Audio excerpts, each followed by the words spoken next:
Apakah terkoneksi dengan Allah atau tidak, itu perkara lain. Nah, karena itulah kemudian diikat di ujung ayat itu ketika sholat disebutkan innas sholata. Kenapa menggunakan alif lam? Karena kita mesti pastikan semua bagian sholat yang kita tunaikan itu terkoneksi kepada petunjuk dan ajaran Nabi, sehingga bukan hanya bacaan yang kita ungkapkan di lisan, gerakan yang kita lakukan, tapi juga ada hikmah yang kita pahami, bacaan yang kita mengerti, gerakan yang kita dalami, wa yuzakkikum, ada pengaruh kepada jiwa, sehingga kita menemukan sesuatu yang baru dalam hidup kita. Wa yu'allimukum ma lam takunu ta'lamun. Nah, ini tipikal ciri orang beriman, yang dengan itulah kemudian dia memburu waktu salat yang telah ditetapkan. Innas salata kanat 'alal mu'minina kitaban mauquta. Dia buru, jadi bukan dia tunggu, dia buru itu. Dia buru. Dan saat dikumandangkan konektivitas panggilan sholat, nanti getaran imannya itu mengkonfirmasi. Itu yang dimaksud Quran surah ke-8 ayat yang kedua, Al-Anfal ayat 2. Innamal mu'minuna alladzina idza dzukirallahu wajilat qulubuhum. Pakai innama adatul hasri dalam ilmu nahwu itu untuk membatasi satu informasi. Sungguh ciri dasar orang beriman itu yang paling pokok sebagai berikut. Jadi kalau nggak punya ini, imannya dipertanyakan. Yang paling pokok, idza dzukirallahu, bila disebutkan nama Allah, wajilat qulubuhum, ada konfirmasi getaran iman dalam tubuhnya, dalam hatinya. Nah, untuk mengecek ada iman tidak dalam tubuh kita, untuk mengonfirmasi itu, maka diperdengarkanlah nama Allah itu konsekuensinya, supaya terdengar oleh telinga kita, tembus ke dalam hati kita, supaya dikonfirmasi oleh bagian iman, ada enggak nuklea iman dalam jiwa kita itu. Maka diperdengarkan di telinga. Telinga bahasa Arabnya udhun, jamaknya disebut dengan adzan. Adzan itu bukan sekedar panggilan. Kalau cuma panggilan mungkin namanya nida, selesai. Ya. Kenapa disebut dengan adzan? Karena panggilan ini diperdengarkan pada orang-orang yang masih punya pendengaran. Dan Anda tidak akan temukan satu panggilan yang disebutkan setiap pergantian waktu dalam sehari, mengiringi pergantian waktu, berubah dari gelap ke terang, ya kan? Muncul subuh, gitu kan? Ya, ketika berubah pergantian waktu ada panggilan. Pindah ke siang ada panggilan, siang ke sore ada panggilan, sore menjelang malam ada panggilan, datang malam sebelum tidur ada panggilan. Untuk mengecek jangan-jangan paginya ada iman, sorenya hilang. Yusbihu mu'mina wa yumsi, jauh-jauh di Riau saja, Pekanbaru dengan Bengkalis sama enggak waktu subuhnya tuh? Dengan Kampar sama enggak? Perbedaan waktu itu bukan sekedar menunjukkan tempat lokasinya berbeda, tapi untuk memperdengarkan bacaan sholat 24 jam tidak berhenti di muka bumi ini. Di mana ada panggilan ibadah, memperdengarkan Tuhannya 24 jam tidak berhenti. Manusia mana yang mampu membuat sistem seperti itu? Ini yang menunjukkan kebenaran ajaran Islam, yang menunjukkan dan menguatkan Islam itu bukan budaya, bukan buatan, tapi betul-betul ad-dinul haq. Karena itu pede Al-Quran mengatakan innad dina indallahil Islam. Nah, cuma pertanyaannya bagi yang mengaku muslim itu, ketika sudah mengatakan beriman, konfirmasinya ada enggak? Maka sholat pertama dari bangun tidur, nah ini yang mau saya sampaikan. Dari bangun tidur kemudian kita terdorong untuk menunaikannya. Sholat pertama ini satu-satunya yang memiliki dua nama yang langsung disebutkan di Al-Quran, dan seluruh rangkaian namanya unik nanti ya. Jadi kalau ada kitab itu cukup bagus ya, misalnya Nadharat fi Ma'anis Shalah, ada Asrarus Shalah, dan beberapa kitab-kitab lainnya. Itu kalau kita ada kajian-kajian yang agak unik yang tidak banyak ulama mengkaji itu. Saya ambil contoh begini, nanti saya balik ke waktu awal. Kalau siang itu bahasa Arabnya apa? Nahar kan? Naharu kas-sa'id. Ini kan banyak mubalik majlis tabligh ini. Nahar. Tapi kenapa sholatnya zuhur namanya? Kan? Sore itu apa bahasa Arabnya? Masa al-khair ya akhi. Kok sholatnya asar? Kok namanya asar? Padahal asar itu kan bukan sore. Al-waqtul ladzi yu'asiruna fahuwa asrun. Setiap momentum yang kita lalui namanya asar. Kok sore sholatnya asar? Maghrib menjelang pergantian. Kalau malam apa? Lail, tapi sholatnya isya. Apa kaitan Isya dengan Asya? Apa kaitan Asya dengan Ma'isyah? Itu semua nyambung. Tapi karena sekarang kultum, dan tadi dikatakan tausiah singkat, kan?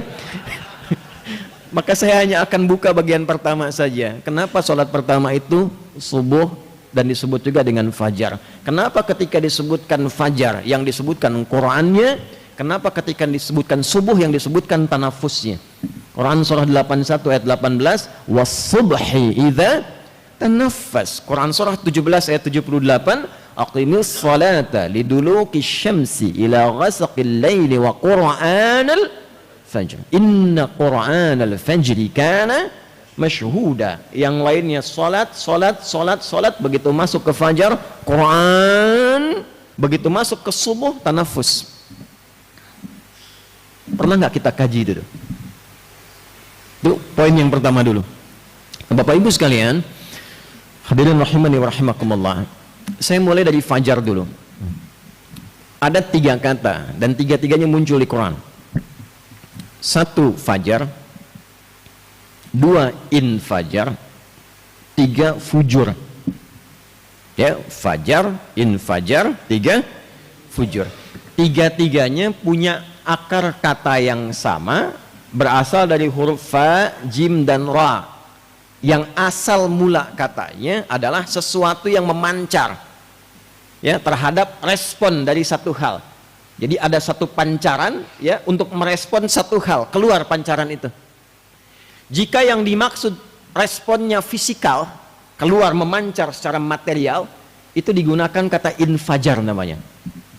Contoh gini, Umri mau bor air nih, aksi sosial misalnya ke satu daerah mau bor air, ketika dibor airnya keluar memancar kan ke atas, nah, itu namanya infajar, materinya keluar.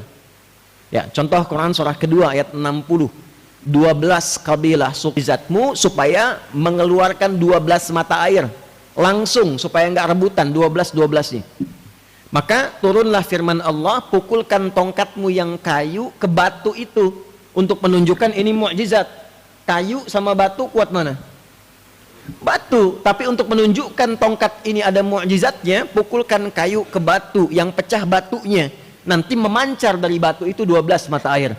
Wa idzistasqa Musa liqaumihi faqulna dharib bi'asakal hajar. Asa hajar, bi'asakal hajar. Falfajarat, bukan fafajarat.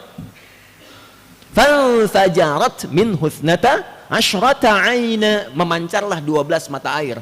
Tongkatnya Musa alaihi salam kayu dipukulkan ke batu, yang pecah batunya keluar 12 mata air. Anda pengen tes tongkat emas Anda itu mukjizat bukan? Pukulkan ke batu, keluar 12 air mata itu. Pecah tongkatnya. Ya, keluar fajar, infajar. Kalau Anda memberikan respon ke dalam diri, ke jiwa nih, lalu sampainya bukan ke takwa, sampainya ke nafsu, ya, maka ada respon dari nafsu itu keluar. Nah, responnya disebut fujur namanya. Fujur, ya, keluar dari sini kok lihat alas kakinya bagus amat gitu, punya si amat aja nggak sebagus itu misalnya kan. Nah, masuk itu ke nafsu, diprovokasi oleh setan. Kan cuma 2, kalau bukan dimotivasi oleh malaikat, diprovokasi oleh setan, cuma 2 itu saja. Yang bekerja untuk takwanya itu adalah malaikat, disebutkan 88 kali dalam Al-Quran. Yang bekerja memprovokasi nafsu itu setan. Setan disebutkan 88 kali di Quran. Jadi setiap kali kita ingin mengambil keputusan, yang akan merespon itu hanya 2 kemungkinan. Kalau bukan takwa, itu fujur di nafsunya. Karena itu tempatnya disebut dengan kolbun, karena selalu ada yang koluba, ya, ada dinamika di dalamnya, selalu bergetar, berbolak-balik, karena selalu ada 2 bagian ini. Kalau bukan mengajak, mengejek. Ya, Anda kan bangun tidur saja dengar adzan kan 2. Putuskan cepat berangkat atau tunggu sebentar, matikan alarm, atur lagi. Kan? Ya. Nah, maka ketika diberikan misalnya respon itu oleh setan, ya, lalu disambut oleh nafsu, itu yang keluar pancarannya fujur namanya. Mengeluarkan aura keburukan yang disebut nanti ketika keluar disebut dengan su. Ya, ini yang dimaksud Quran surah ke-12 ayat 53. Wa ma ubarri'u nafsi innan nafsa la'ammaratum bis su. Bagian mana yang ada di nafas yang ada su di situ, itu yang disebut fujur, lawan dari takwa. Lawan ini, ya paradoks ini ditampilkan di Quran surah 91 ayat 7 sampai 10. Wa nafsi wa ma sawwaha fa alhamaha fujuraha wa taqwaha. Qad aflaha man zakkaha wa qad khaba man dassaha. Kaifal husul ala al-falah biistimali tazkiyah. Bagaimana mendapatkan falah dengan menekan fujur ini supaya tazkiyah itu keluar? Maka diperdengarkan di telinga kita, hayya 'alal falah. Disambut oleh kita untuk fungsi tazkiyah, mengerjakan apa? Salat. Diperdengarkanlah sejak awal bangun supaya tazkiyahnya fungsi, fujurnya ditekan, yang muncul di takwa. Takwa itulah yang nanti akan memancarkan gelombang merespon panggilan azan. Respon itulah yang disebut dengan fajar. Makanya kenapa subuh itu saat panggilan pertama, responnya disebut dengan fajar, untuk memberikan kesan bahwa saat kita mendengar itu ada bagian respon sinyal takwa yang merespon itu, dan ada getaran dalam jiwa kita. Sudah bangun, waktunya kita menghadap Allah. Ditandai dengan cahaya fajar yang muncul secara material, membelah kegelapan malam, memunculkan cahaya terang. Ini bukan ilmu takatik ya, ini ada bacaannya nih. Awas nih, ini saya tidak terlalu senang ngaji dengan pendekatan tafsir medsos. Ya, tak takayuk taktiku, tiktokan gitu kan? Fasbakayu facebooku, facebookan, ya. Tabayat tubuh, youtuban, instagramayan instagrimu, instagraman. Muncul semua tuh. Balik ya. Jadi fajar itu menjadi penting karena itu sinyal awal pembuktian kita sebagai insan beriman. Itulah sebabnya kenapa sholat di Quran satu-satunya yang disebut sebagai bagian dari penentu iman. Namanya iman. Zakat tidak disebut iman. Puasa tidak disebut iman. Walaupun dibuka dengan ya ayyuhalladzina amanu, tetap siamnya disebutkan. Tapi sholat ketika disebutkan dia menjadi penentu iman. Al-Baqarah ayat 143 di ujung ayatnya, wa ma kana Allahu liyudhi'a imanakum. Al-farqu bainal mu'min wal kafir tarkus shalah, kata Nabi. Jika Anda ingin cek perbedaan orang yang sudah beriman dengan yang belum, lihat salatnya. Itu. Baik. Saya agak cepat karena tausiah singkat ini. Ketika direspon itu oleh cahaya iman kita yang terpancar, apa yang kita bawa menghadap Allah? Ternyata beda. Nggak sama. Apa perbedaannya? Maka disambungkanlah oleh kita, lompat dulu ke Quran surah 81 ayat 18. Was-subhi idza tanaffas. Dan aku bersumpah demi waktu subuh apabila tanaffas, semua aktivitas itu dimulai dengan mengeksekusi setiap gerakan-gerakan, rencana-rencana yang sudah terukur dan matang. Jadi Allah itu membuat sistem kehidupan yang terukur dan matang, yang semua makhluk mengerjakan itu sejak subuh dimulai berputar itu. Ya, kalau bahasa kita bersamaan dengan nafas yang mengalir itu, maka kegiatan dimulai. Silahkan cek tumbuhan itu mulai mengeluarkan oksigen itu kapan? Subuh. Karbon dioksida diserap, oksigen keluar. Saya buktikan itu di Belanda, Pak. Untuk membuktikan itu, qadarullah waktu di Belanda di Utrecht. Kalau di sini kan kedengaran adzan. Saat kami di Delft, di Utrecht tepatnya, itu kan ngecek jam berapa subuhnya tuh di Belanda, daerah Utrecht. Qadarullah flatnya itu, apartemennya, itu penginapannya tuh di area-area yang rimbun dengan tumbuhan pepohonan. Dekat kanal, ada 13 kanal yang tersambung ke seluruh wilayah provinsi di Belanda itu. Dan kalau nanti ada waktu main-main ke Delft itu ada tempat VOC di situ. Saya pernah menduduki markas VOC 20 menit tuh. Untuk riset. Itu mohon maaf tuh ya, teman-teman yang kita Majlis Tabligh, kemudian di sini ada teman-teman di Umri. Ini enggak ada 1/5-nya luas ruangan VOC dari ruang masjid ini. Ruangannya kecil. Cuma di depannya gudangnya besar.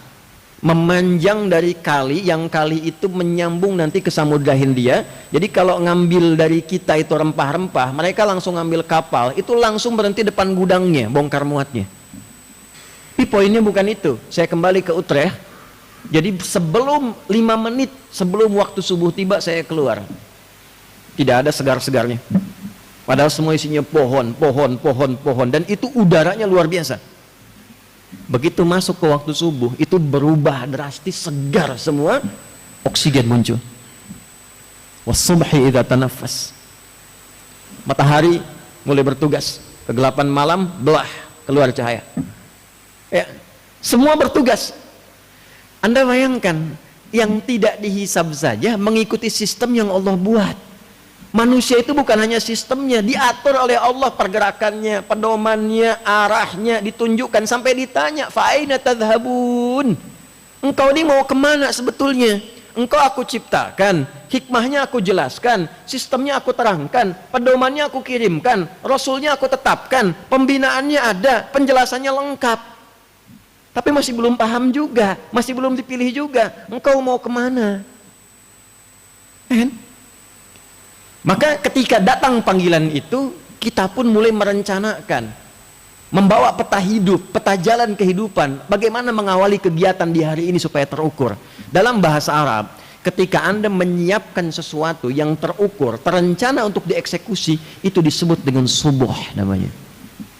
Dari kata asbah. Kalau orang Arab tanya kaifa asbahta ya akhi, itu bukan hanya tanya kabar, tapi bertanya bagaimana perencanaan aktivitasmu di hari ini, apakah baik? Jam 7 mau kemana?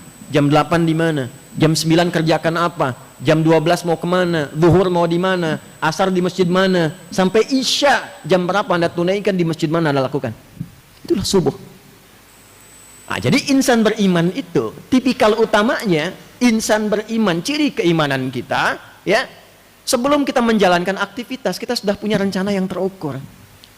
Bahkan Nabi itu kan mulai malam hari sebelum tidur istighfar dulu untuk mengevaluasi kegiatan sebelumnya. 70 kali sampai 100 itu kan bukan istighfar cuma di lisan keluar, bukan. Istighfar itu kan bagian dari zikir. Zikir itu ingatnya dua, ingat aktivitas, koneksikan dengan Allah. Aktivitas ini disenangi Allah atau tidak, diridhoi Allah atau tidak. Makanya ketika istighfar kita sambil mengingat 70 kegiatan kita sebelum tidur itu apa, 100 kegiatan kita sebelum tidur itu apa. Bicara sama teman mengenakan tidak, istighfari kalau kurang bagus, ya. Komunikasi kita dengan orang lain, pekerjaan kita itu diingat sampai kita sadar. Setelah sadar itu nyaman, hati kita tenang, baru istirahat, maka tidurnya nyaman. Tidurnya nggak ingat dosa, nggak bawa masalah karena sudah diselesaikan sebelum tidur.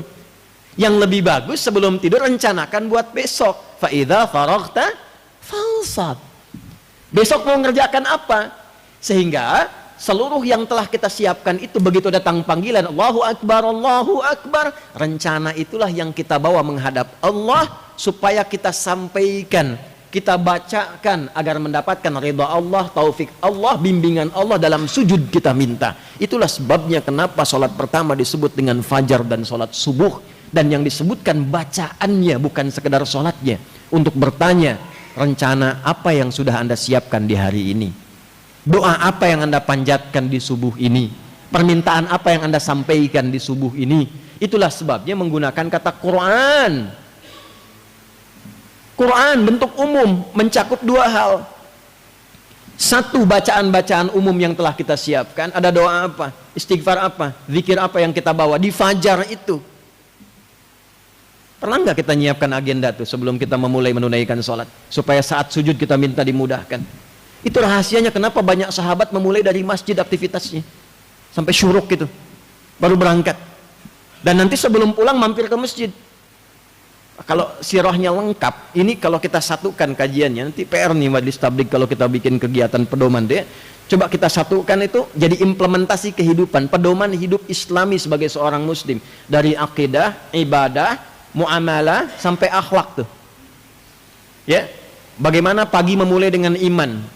Iman itu dibawa dalam ibadah, dipraktekkan dalam muamalah, dihiasi dengan akhlak. Setiap langkah kita dari ujung kepala sampai kaki, bisa nggak kita mulai itu?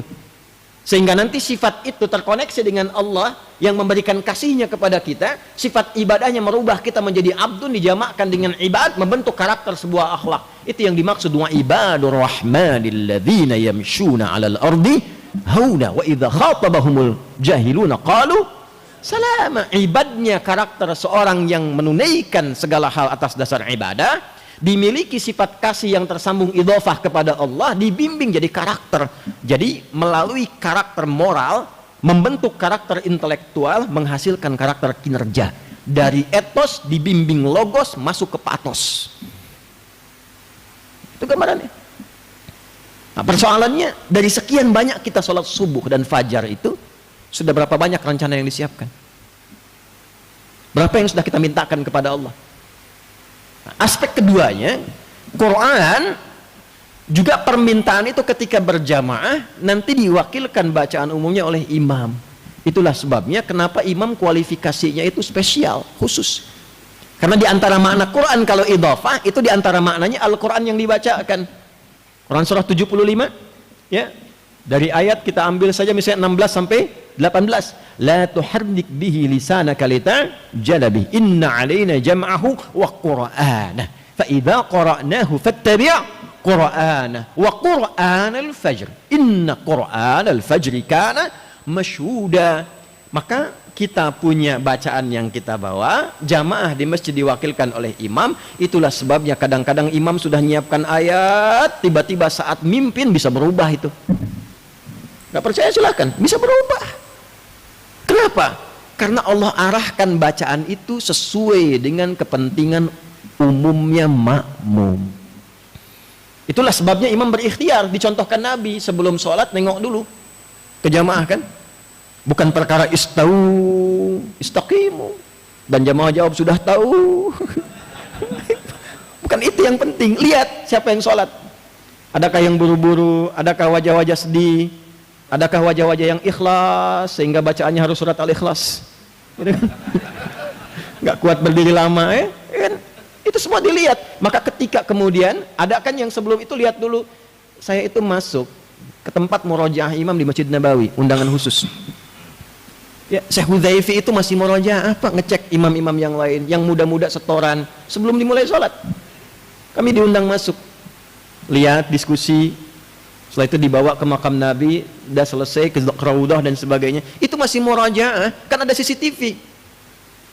Kita kan lihat, oh ini makmumnya siapa, gambarannya bagaimana, baru dipilihkan surah sesuai dengan keadaan makmum berdasar gambaran imam. Tapi kadang-kadang ketika itu pun saat mulai bertakbir itu bisa berubah surat yang dibaca.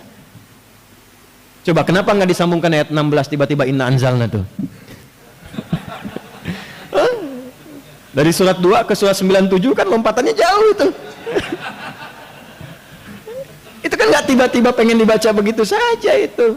Beda sifatnya itu lain. Nah itu yang saya maksudkan. Ayo coba kita gabungkan 4 elemen ini. Sehingga ketika kita gabungkan, berwujudlah kemudian menjadi bagian manusia yang paripurna. Nah sekarang pertanyaannya, ada nggak bimbingan merencanakan kegiatan untuk menjalani visi hidup dimulai dari subuh? Nah itulah nanti yang akan kita bahas dalam bahasan khusus di sesi Majelis Tabligh setelah ini, supaya nanti kita punya pedoman yang akan ditebarkan kembali, sehingga umumnya ya masyarakat Indonesia baik yang tergabung di Persyarikatan Muhammadiyah atau juga yang kawadir yang lainnya bisa mendapatkan manfaat dari kajian-kajian yang bisa kita rumuskan di kesempatan ba'da subuh ini. Saya kira saya mohon maaf kalau tausiah singkat ini tidak begitu singkat, tapi untuk menajamkan apa yang saya sampaikan supaya setidaknya kita bisa memahami dengan lebih maksimal. Subhanakallahumma rabbana wa bihamdika nasyhadu an la ilaha illa anta nastaghfiruka wa natubu ilaik wa akhiru da'wana alhamdulillahi rabbil alamin. Nasrun minallahi fathun qarib wa basyiril mu'minin. Assalamualaikum warahmatullahi wabarakatuh.